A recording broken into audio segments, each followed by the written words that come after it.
Hello, I'm Andrew Susskind, and I'm a psychotherapist and author based on the west side of Los Angeles since 1992, specializing in trauma and addictive compulsive behaviors. Welcome to my podcast, named after my recent book and workbook, It's Not About the Sex. Here we have direct and honest conversations related to compulsive sexual behavior and trauma, all from a sexual health perspective.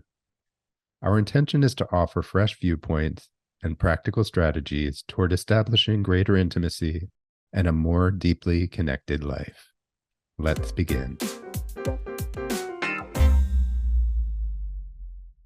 Rafael Cortina is a highly experienced, licensed, and bilingual English-Spanish therapist with over 24 years of expertise in working with individuals, couples, families, and groups.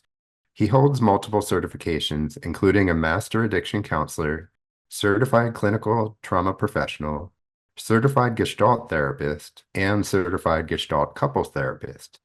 Rafael is also specially trained in EMDR, TRM, addiction treatment, and trauma-focused therapy.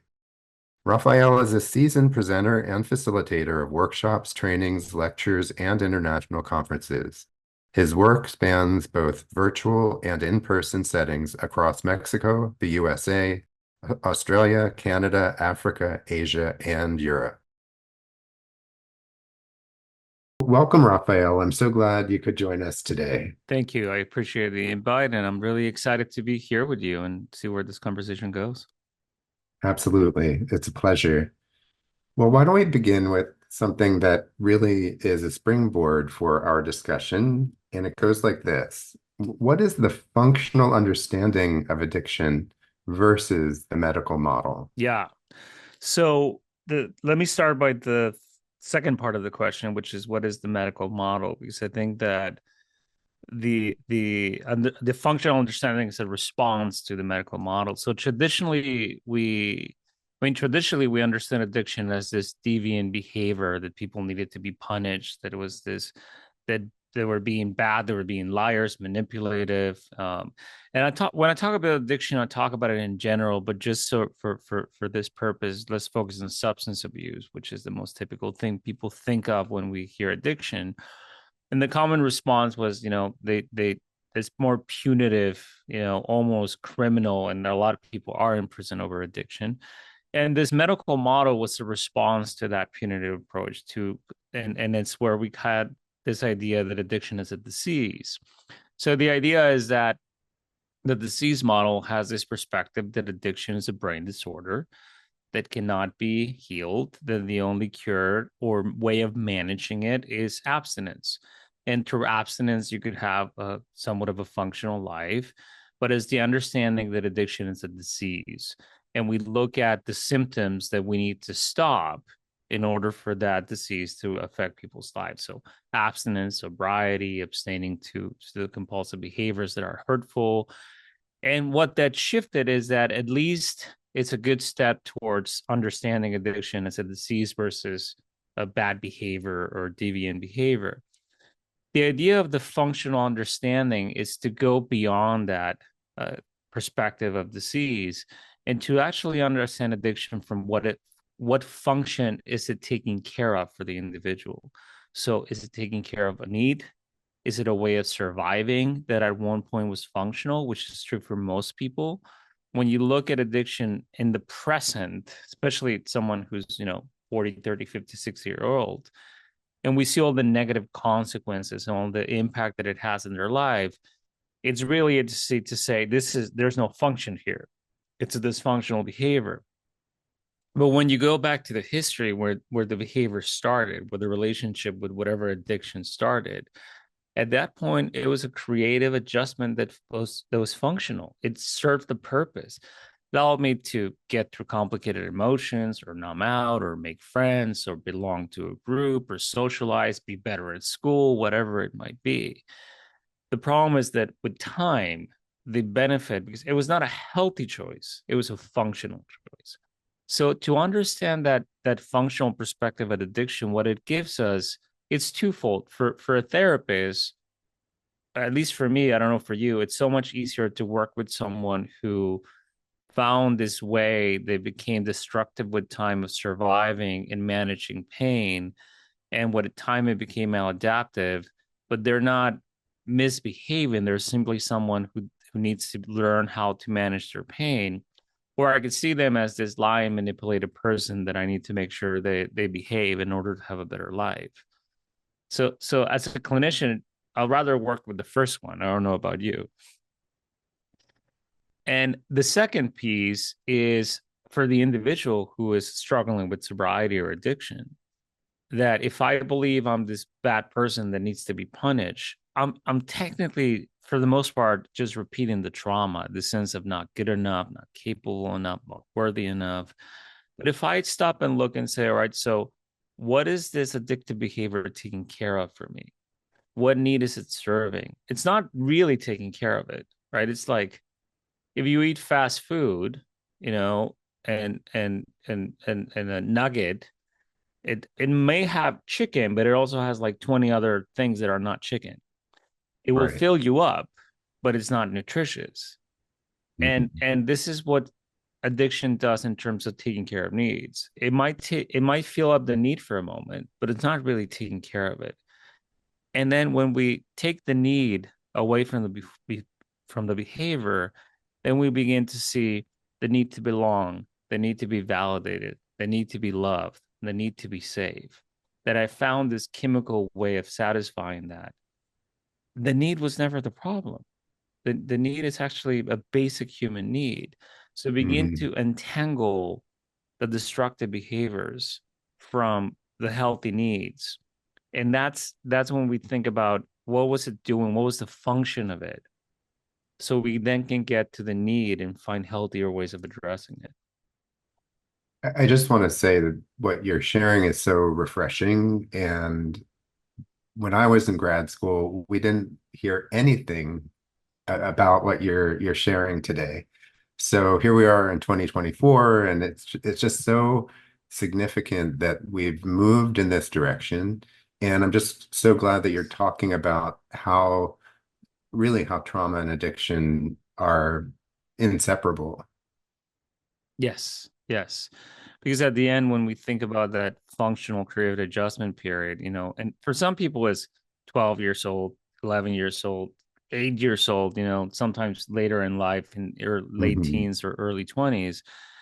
But when we look at it, what was it taking care of? It's that unprocessed pain that we call trauma, right? So Hmm. that shifted something for me really, really important when I was working in an outpatient program and working with addiction, and had like this same school that you did, right? It's like the addiction is this uncurable thing that it's impossible to deal with.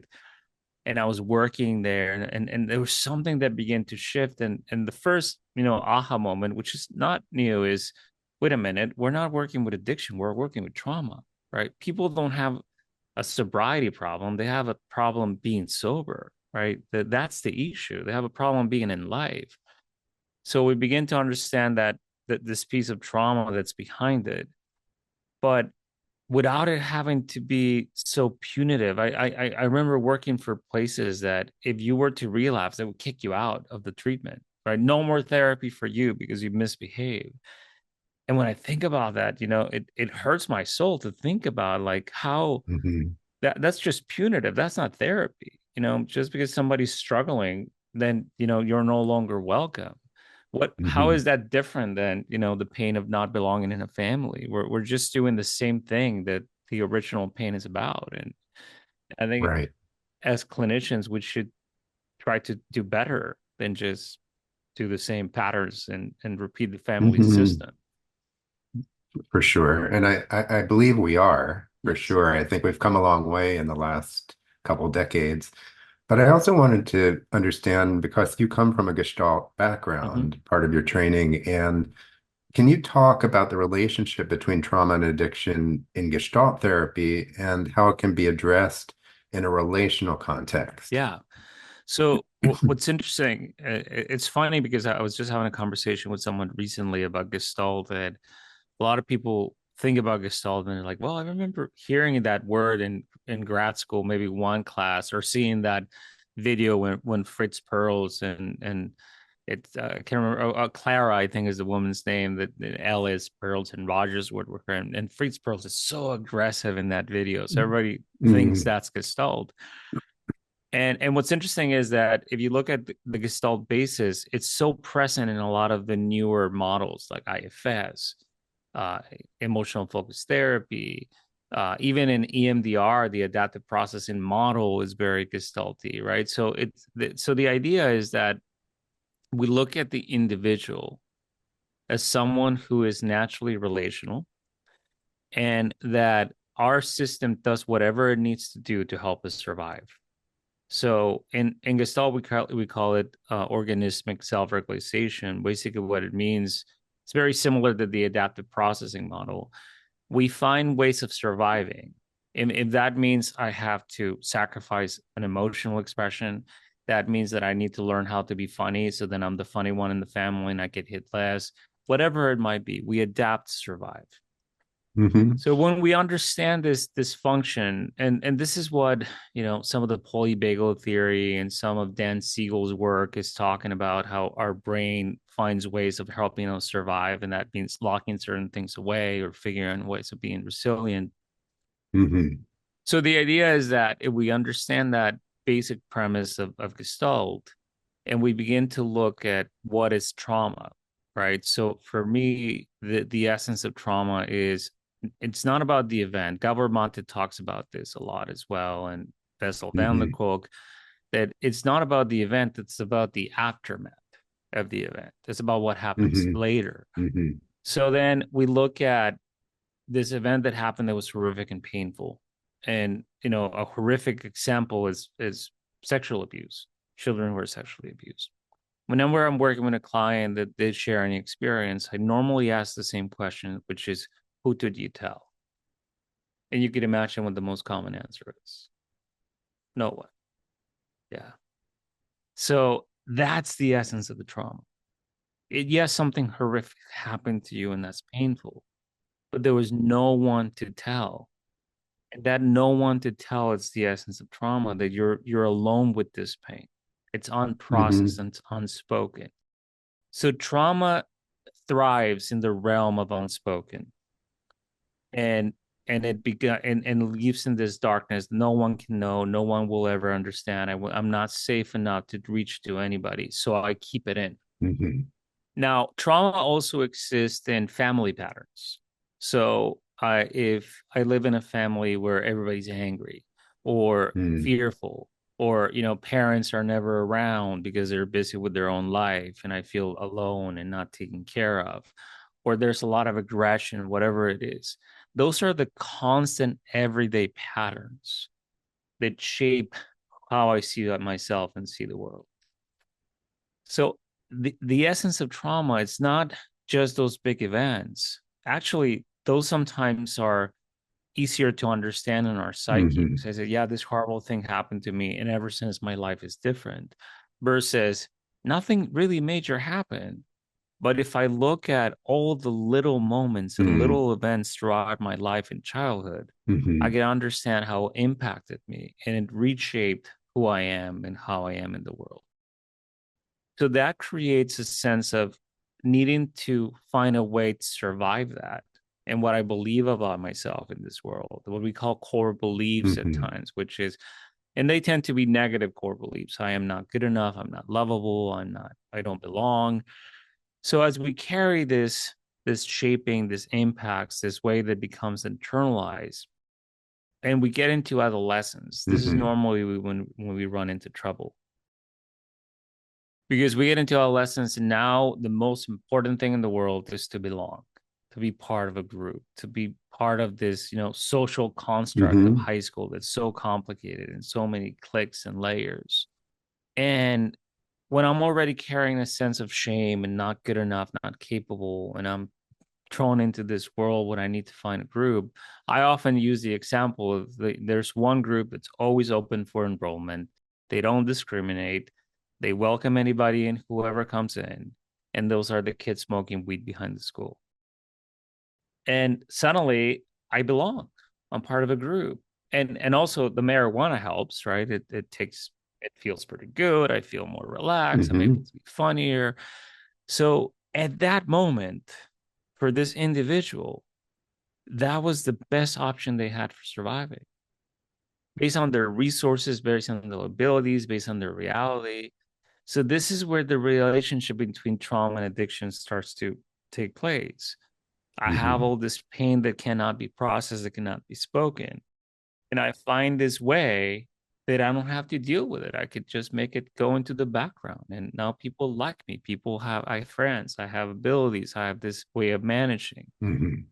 At that point, it's unfair to call it addiction, Hmm. right? Because it's just a way of surviving.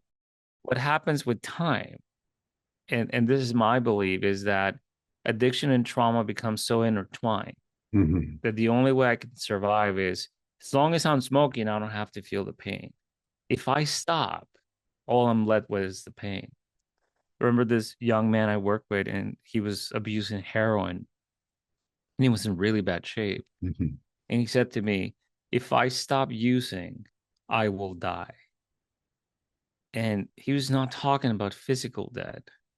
He was talking about being with all the memories and the pain and all the things that he could not bear with. And the only moments where he felt loved one was he was shooting up. So that letting go of that, what we call addiction, this destructive behaviors, when I'm only left with pain, Mm. it's hard to let it go. So that's where that relationship between trauma and addiction lies for me. Yeah. There's so many directions that I could go with what you just shared, but I really Yeah. appreciated the part about the unspoken and that idea of the profound loneliness that goes along with not feeling like I can talk about it or that anybody would understand, Yeah. and how it gets deeply pushed down and Yes. carried around. I mean, talk about the weight of the world. Right. And we see so many people, I'm sure you have experiences that they come to see us and they say things that out loud that they never spoken to any other human being. And it really feels like it's the worst thing that it could happen to a human, and they can never say it out loud. And once it's said, not only does it become a human experience and it's manageable, it's no longer I'm no longer alone with it. There's a relief just that someone else can be with me in this moment. And that's so hard to know when you're in it, when you truly believe, oh, if I say this, people are going to judge me or something bad's going to happen or nobody's going to understand. I'm the only person in the world that has experienced this. It can be such a lonely, heavy burden. Sure. I feel like you're already illustrating for us the therapeutic relationship and what goes into holding a space for the healing that takes place with our clients. But let's talk about curiosity. What Mm. what what is the role of curiosity in really enhancing the therapeutic relationship? Yeah, this is something that I'm really passionate about because I think that for me the opposite of being curious is being deterministic. And that just makes it impossible for anything to emerge, for anything possible to be new, any discovery. When I already know the answer, it's lost. And I think that there's two parts to this. One is that a lot of the times, when I'm living in that, lonely, unspoken reality, a lot of the times I'm living within the sense that I already know how my life is going to end. And I'm just writing the final chapter of the book is already written, and I'm just filling in the middle part. And the final chapter is, alone, miserable, and nobody loves me, whatever it might be. So when we are curious, and as clinicians, that idea of being curious is I want to get to know you. That's the basic premise of that. I really want to get to know you. It doesn't matter how many people I know. And I've been doing this for 24 years and I read all these books and I did all these courses. At this moment, I want to get to know you. And it's not a verbal statement of I want to get to know you. It's a presence statement. I think that sometimes as clinicians we get lost in the techniques and forget the how. And the how is so much more important than the techniques. How am I sitting here with you? So the idea of that curiosity is to truly be in awe and wonder about how fascinating that person that's with you is in their own way. Irving Polster, who was one of the Gestalt therapists, most important writers and contributors and teachers, he actually just passed away earlier this year at 101. And his last article hasn't been published yet because he submitted it before he passed away. He was a brilliant man, and I was lucky to live in the same city that he lived in and have a friendship relationship for 25 years with him. But he has this book that you don't even have to read it, just the title is good enough. Everybody's life deserves a novel. And and the essence of therapy, he says, is to help everybody is let me rephrase that. Everybody is so interesting and fascinating that their life deserves a novel. The job of the therapist is to help them discover that, how fascinating they are. So the essence of that curiosity is in being interested in you, but not only my curiosity, but inviting the client to be curious about themselves. That's truly the real essence of this. Because if I begin to be curious about myself, there's a world of possibilities. Instead of I'm always going to live this way, my life is this. What is really going on? This way of living, what purpose does it have? This way of, addiction or shutting people down or being stubborn or being negative or being pessimistic, whatever it is. If I'm curious about what is this taking care of for me? What is this doing for me? What is the purpose of my negativity? Just to focus on one thing. I begin to be curious about it and then sometimes discover fascinating things about me that I didn't know about how that was a way of staying safe or protected or keeping people away, or feeling autonomous, whatever it might be. But yet it's also keeping me alone. And that insight is so wonderful, but it comes from that sense of instead of knowing, be curious, and let's be curious together about this journey. And that last piece, Rafael, sounds so important to highlight that it's a collaborative curiosity. And I love the idea of making room for the client to start to get curious because many times when a client comes in and they're down and out, that part of them is deadened. And in a way that's a sign that the therapeutic kind of whatever is working in the relational field in the attunement, et cetera, Yes. if they get curious, that we know that we're headed in the right direction. Yes, exactly. Yeah, because there's a sense that they're moving from the stuckness of that deterministic this is life and this is who I am to let's figure this out together. And yeah, that's a great statement. I like that as they grow more curious, it's a good measure to say, hey, we're moving towards something interesting here. We're making some valuable shifts. Right.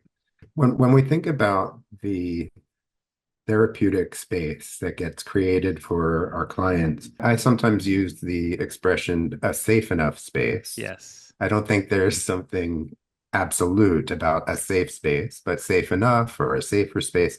But how do we, as therapists, counselors, et cetera, provide that safe enough space for a client to get into their deeper vulnerabilities and their deeper suffering, really? Yeah, I like that statement, and I agree that safe enough. Sometimes when we think about safety, we focus on the wrong part of safety. Like, so Stephen Porges, who is the creator of the polyvagal theory, has this statement that I really like. Safety is not the absence of threat. Safety is the ability to connect. Wow. Yeah.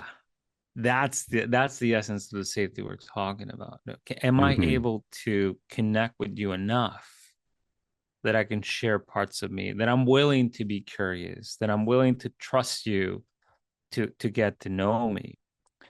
And that safety includes not feeling safe, includes trust and mistrust. Another Gestalt writer, Jim Kepner, talks about, especially he talked about specifically when working with abuse, but I think it applies to everything, that there's always this coexistent part of trust and mistrust in the therapeutic relationship, especially from the client.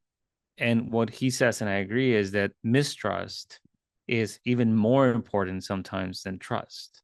So when do you don't feel safe with me? When am I not trustworthy? And if we could talk about that, if the client Hmm. can share, I don't trust you in this moment, I don't feel safe with you in this moment. That's Hmm. so powerful because that's something we rarely get to do in the real world, to be able to say, I don't feel safe, I don't trust this about you, and to welcome that dialogue. Hmm. Sometimes I see therapists, because it's uncomfortable for your client to say, I don't trust you. But instead Hmm. of shying away from that, let's lean into it. Let's find out, what am I doing that I'm not trustworthy, and Hmm. it could be true or not, but it doesn't matter. It's happening in relationship between the two of us. Hmm. Just to add to that, because I work quite a bit with the nervous system and the body, what I always share with my clients is that if they're feeling more relaxed in their body, chances are some kind of trust is building. And vice versa, if they're feeling trusting, I always ask, what's happening in your body right now? Yes, And I love the awareness and the opportunity for people to really get it on a deeper level, that we're not just talking about a cerebral concept, we're exactly. talking about a mind, body, spirit connection. Yes, and I think in a lot of what we've been talking about, the embodied experience of safety or not, the embodied experience of sharing something deeply that I haven't talked about because it feels safe enough to talk about it. So it's not just a cognitive process, it's a whole body process. So it includes feelings, sensations, and thoughts, and how important Hmm. it is to look at all of that. And so Hmm. when I think about this, sometimes, because I know that when we are having this dialogue, especially in a public forum, I'm always mindful that, so we might have some clinicians and we might have some people who are not clinicians listening. And one thing Hmm. that's really valuable for me is that some of the stuff that we're talking about, of course, therapy is a very unique relationship that is impossible to recreate in everyday life. And in our personal life, I know this is relative for you. I'm not a therapist. I'm a dad, I'm a husband, I'm a friend, I'm a brother. But one thing that does apply, if I could take a little bit of that curiosity to my personal relationships, if I Hmm. could take a little bit of that sense, of if is this safe enough, and if it's not, what conversations do I then have with my partner, with my child, with whoever, then Hmm. this idea of staying curious and safe enough can be applied in everyday life. It's not exclusive to the therapeutic relationship. And I find myself with my wife, when we get into arguments and I'm shut down and I'm not curious about her, it makes it really hard for us to get anywhere. And when I'm Hmm. able to be curious and say, how am I being a jerk? Let me hear her out. And sometimes I'm like, oh, yes, I could see that. Right. Part of what I hear you saying, Rafael, is that there's a portability, there's curiosity is portable. Yes. And so we're not just talking about in the therapeutic space, but we're talking about everywhere we go. And Yes. especially for folks in recovery from various addictive compulsive behaviors, as well as trauma, which is goes together, of course. It's part of the trajectory of really opening up to the kinds of portable tools really that are available everywhere we go. Yes. Yes.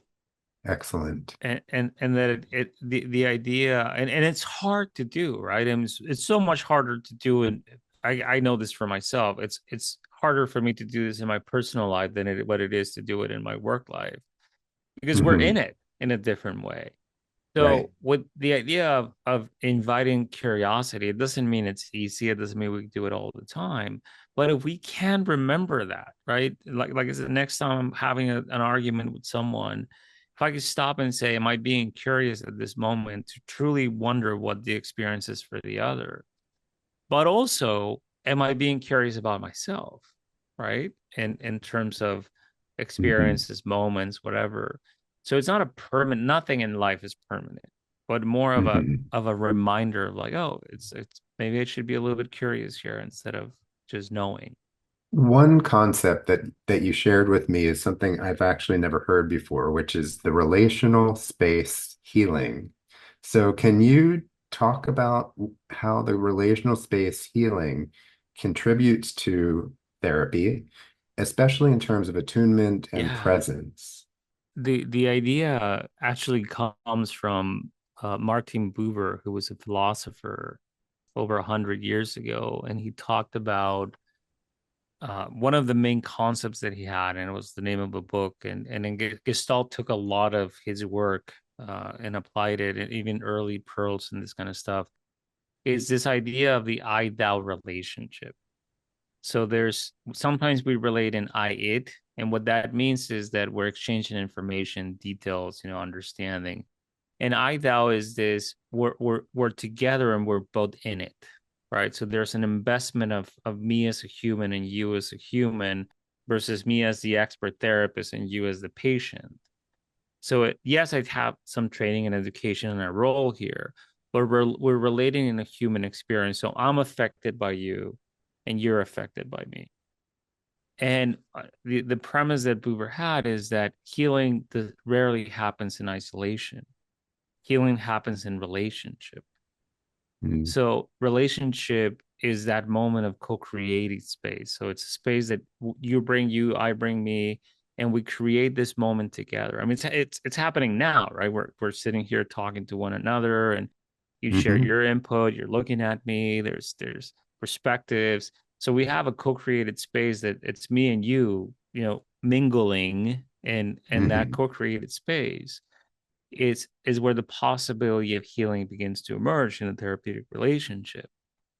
And I like this concept of healing that healing is, I think Gavramatis says it, that healing is realizing I can make space for pain and the pain ends.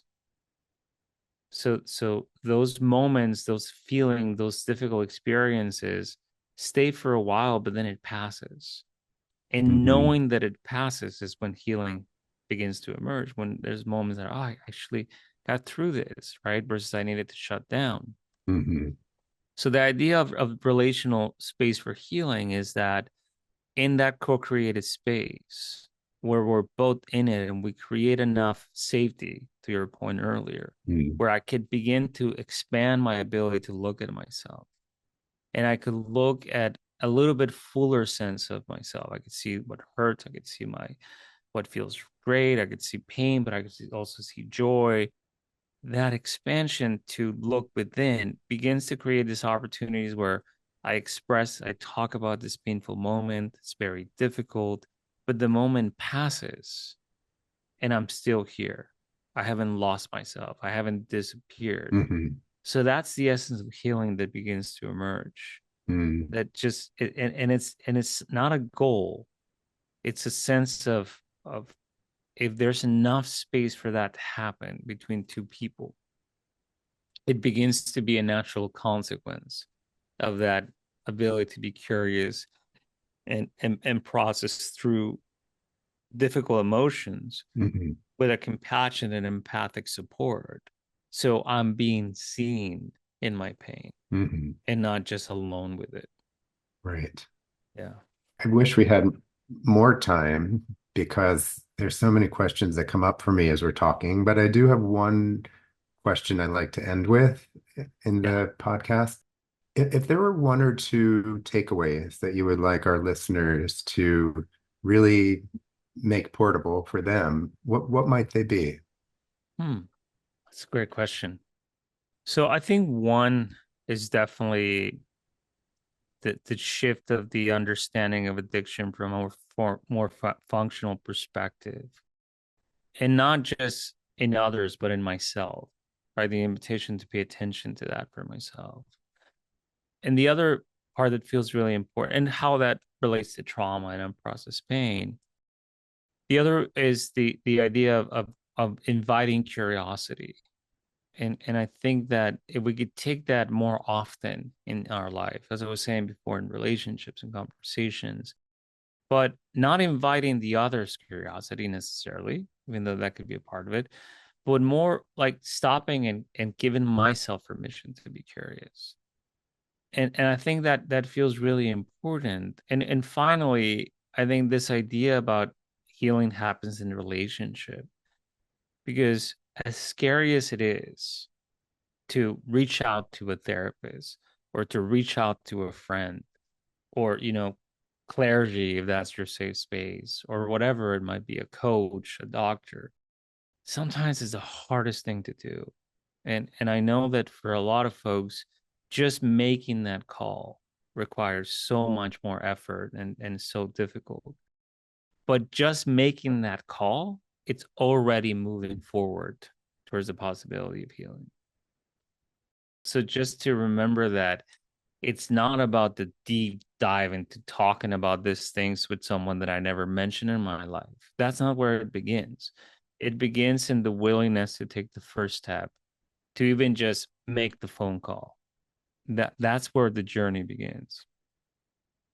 I'm so glad we had this time to talk, Rafael. I truly have had so many things that came up for me as part of this discussion. I could have gone in a lot of different directions, but thanks for your openness to being here. I know there's going to be a lot of listeners that benefit from hearing today's conversation, and hopefully we'll cross paths in one way or another. I know you're down in the San Diego area. I'm up in LA, but we never know. At some point, I hope Yes, we do cross paths in one way or the other. definitely. And I appreciate the invite deeply. And I had a lot of fun here with you. It was enjoyable. I I I think that having this spaces is so important, and I'm grateful that you're doing this work to make sure that this is available, because it's good to have this in the air. Not me, what you're doing. Well, and you. So it's truly my pleasure. Thank you.